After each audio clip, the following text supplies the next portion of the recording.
Hi Pisces! Welcome po sa ating channel at ito ay inyong daily gabay tarot reading for October 1, 2024. Please be reminded kung naka-resonate kayo, comment down. Kung hindi kayo naka-resonate, ibigay niyo po sa iba kasi channel reading po ito. This is for you, Pisces, ngayong October 1, 2024.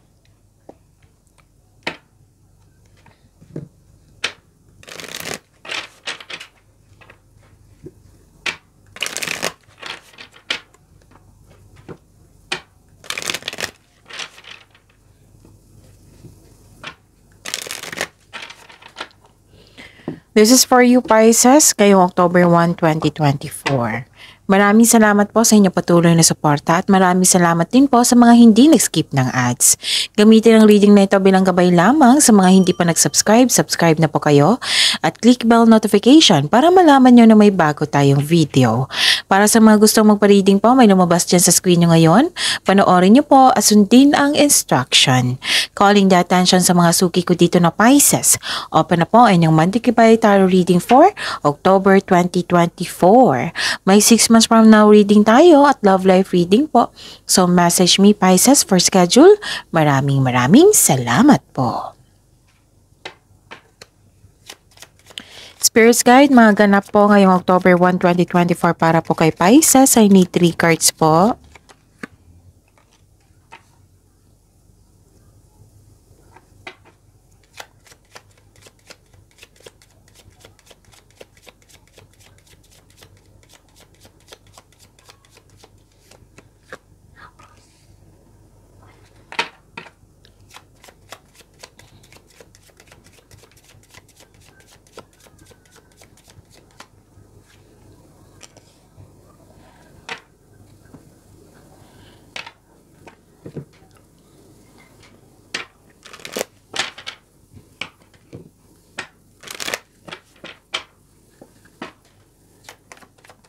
Spirits Guide, message siya po para kay Pisces ngayong October 1, 2024. I need 2 cards po.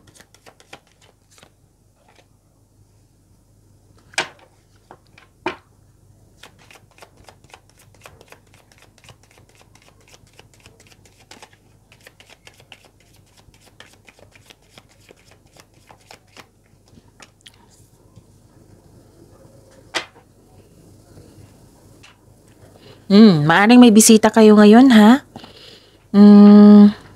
Nakita ko kasi dito na may bisita. May dumating. Ganon. Pwede din may dumating na bagong pag-ibig, maniligaw. Pwedeng ganon. Nakita ko dito may malaking influence ang lalaking ito sa inyo sa araw na ito. Maari siya yung nagbigay ng sakit ng ulo or maari siya yung nagbigay ng happiness sa iyo, peace of mind. Nakikita ko rin dito na may dumating sa inyo dito. Pwedeng bisita ito, pwedeng unexpected message, pwedeng news or information na agad yung binigyan ng aksyon or reaksyon.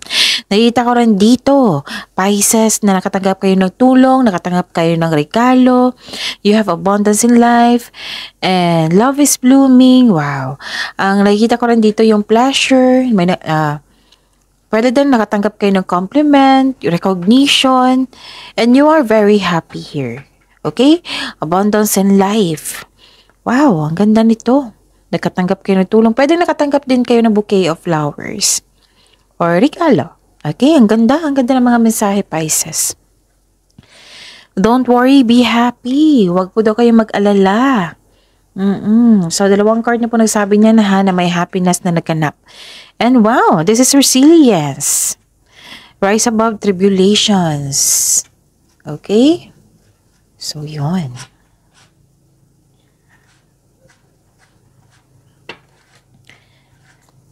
Spirits Guide, ano po yung energy po ni Pisces ngayong October 1, 2024?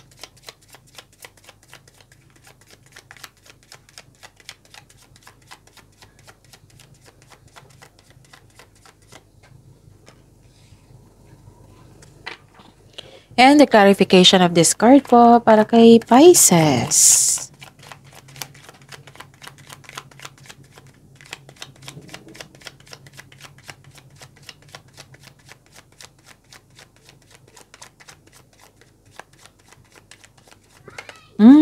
Tumalon talaga, no? Kunin ko to.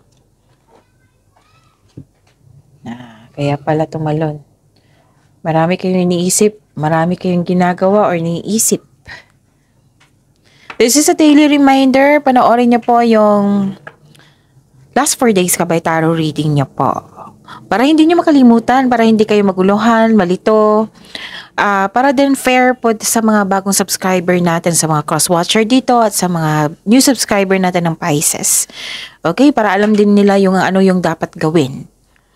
Panoorin niyo po yung last 4 days Kabay Tarot reading niyo po. Yung sunod-sunod na date. Like for example, napanood niyo ito ngayong October 1, 2024. Panoorin niyo po yung September 30, 29, 28, 27. Date ha. Sunod-sunod. Kung may nakita kayo o narinig kayo repeating message, kailangan niyo po iyan bigyan ng atensyon at solusyon. At aksyon.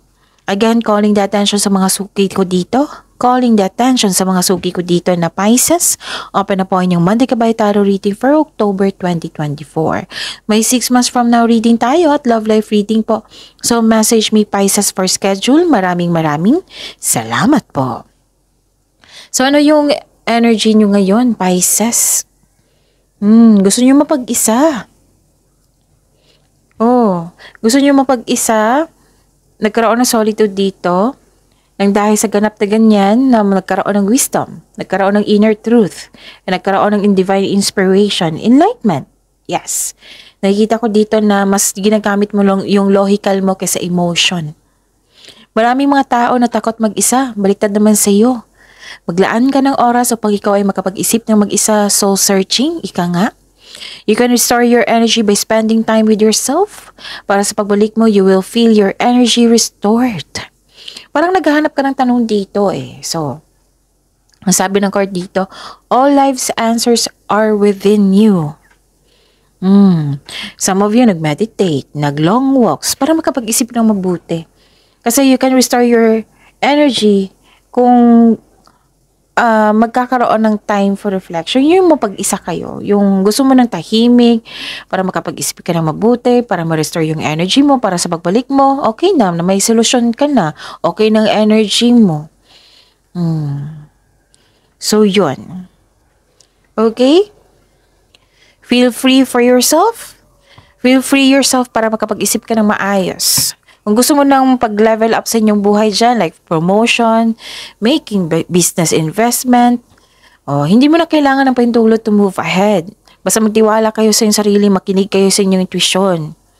So, tama itong gagawin mo na kailangan mong palayaan yung sarili mo, yung para mag-isa muna para makapag-isip ng mabuti. Mas gusto mo magtrabaho dito o mag-isip ng yung mag-isa. Ayaw mo nang may collaboration like companion, ayaw mo. Gusto mong mapag-isa para makapag-isip ng mabuti. Ano pa? Parang you felt trapped dito. Kaya nga may nakikita ko ditong tinutulungan mo yung sarili mo para makalabas dyan. To have freedom. Dalawang card na po nagsabi dito na parang nakakulong ka. So, you're making a move. You're decided na nagkaroon ng willingness to move forward. Para mahilang yung sarili, ma-restore yung energy nyo. Kasi you felt trapped or nagkaroon ng restriction. Pwedeng stuck kasi yung sitwasyon ng ngayon, parang nakatali ka sa isang bagay, sa isang tao. Nahihirapan ka, naguguluhan ka. So, huwag niyong hayaan na ma-stress kayo ha. Kasi unang araw ng October po, you should attract positivity para tuloy-tuloy na yan. So, kunwari, na-stress na kayo dito, kailangan nyo to move forward, which is ginawa naman dito. Kaya nga may sabi dito ang card, huwag kayong mag-alala, Pisces, be happy. Magkaroon ng resilience, sa katulong yan. Yung i-take mo yung challenges as positivity para sa iyo, para na alam mo na yung challenges na itong pangyayaring ito ay makapagbigay sa iyo ng learning sa buhay. So this card asks you to change something. Okay? This card asks you to change something para ikaw ay makawala at makahinga. Freedom to dalawang card na po nagsabi dito. Step forward towards to your goal, trust yourself, and be patient. Ang prosesong ito ay nangailangan ng pasensya at tiyaga. Pero magagawa mo ito kasi you're helping yourself na dito. Kaya don't worry, be happy at resilience. Okay? Spirits Guide, Career and Money po ni Pisces ngayong October 1, 2024.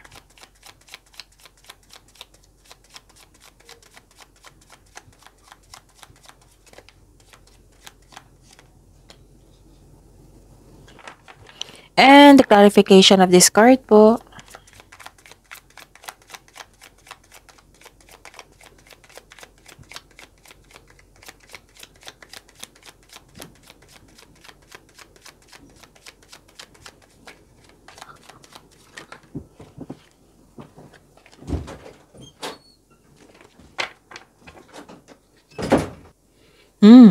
May pagbabago dito, oh. May transformation kasi, may ending of cycle, may transition. This is necessary change. Pero don't worry, itong changes na ito sa career and money mo. This is change for the better eh. Kaya lang some of you, yung may naalala kayo sa nakaraan or like lumabas na kayo sa comfort zone mo, you're clinging to the past. Ganun. May nahihirapan sa pagtanggap sa pagbabago. Huwag kayong matakot. Huwag kayong matakot sa changes. Kasi some of you dito nakaramdam ng takot. Kailangan nyo mag-move forward and embrace this new beginning kasi chances ito eh. Okay? If you felt stress, yung sabi ko dito kanina sa inyong energy, or nagkaroon kayo ng anxiety, kailangan yung yakapin nyo yung pagbabago na ito. Okay? And nakita ko naman dito, magkaroon ka ng time for reflection eh. Tutulungan mo yung sarili mo. So, ending the situation means yung opportunity po. Itong nagganap na ito, na yung beginning na ito. It might be uncomfortable sa iyo, pero this card tells you na let go and trust the universe and trust yourself also. Kumbaga, swift change brings you new, again, kumbaga, swift change brings you new beginnings. Okay? Ano pa?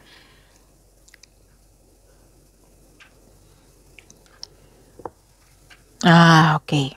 Huwag po na kayo maniwala sa chismis. Alamin nyo muna kung totoo ba yan or hindi kasi baka masayang yung energy nyo na at the end of the day, hindi pala totoo, di ba? Sayang naman kung maniwala kayo agad na magkakos yan ng yung bubuhos yung energy mo dahil sa balita na yan. So, fact check nyo muna kung totoo ba yan or hindi. Okay? Tapos, may nakita kasi akong stress dito. Or hindi magandang pakiramdam nyo, or may taong nagbabalat kayo, yung hindi totoo sa inyo. May tao dito na pinagmamasdan ka niya sa malayo, parang creepy niya kasi nag-observe siya sa iyo, no? Mag-ingat sa taong ito kasi may inggit siya sa iyo, may selos po naganap. It might be nakipag-rival to sa inyo, kompetisyon. Or may concern kayo sa isang tao na hindi madaling kausap. Tigas ang ulo. Or may sitwasyon na masakit sa ulo. Yon. Ang sabi ng kasi ng card dito, this is distraction, right? Baka tinitest yung kung kaya mo ba na itong challenges na ito, yung pasensya mo, kung gano'n na ba kahaba. Baka may tinitest kayo dyan eh. Kasi pinaghanda kayo para sa pagbabago na parating. Yan usually kayong magkakaroon ng challenges kasi pinaghanda kayo. Kung kaya nyo bang ma-handle yung blessings na parating sa'yo. Ganun. Tinetest kayo. Pwedeng may ganap na ganyan talaga ha. O may tao talagang toxic dyan. Remember, Pisces, na we cannot please everyone na magustuhan tayo. So, kailangan nating tanggapin na mayroon talagang ganyan. So, ang importante, patunayan natin sa ating sarili, sa universe na kaya na natin magpatuloy. Kung sino man yung naiwan at naniniwala sa'yo, yun yung mag-focus kayo dyan. O kumbaga, kung Doon ka mag-focus sa mag-control nyo. Wag kayong mag-focus sa hindi nyo mag-control. Like yung pag-uugali ng isang tao. So, we need to accept na the reality na may tao talagang we cannot please everyone, na may tao talagang oppose sa atin, na hindi tayo gusto, ganun. Yung kailangan natin intindihin din. Okay? Kasi may sarili tayong desisyon. Pag-uugali. Pero nakikita ko naman dito na you are moving forward. Nagbigay ka ng halaga sa inyong sarili. Nilagaan mo yung sarili mo.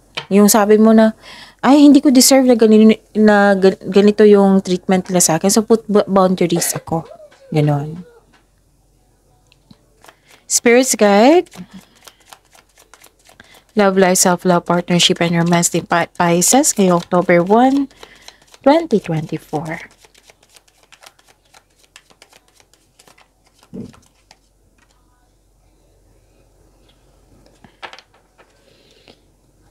And the clarification of this card po. Kaya pala lumabas yung resilience dito. Sinabihan ka ng universe na huwag kayong mag-alala, Pisces. Be happy.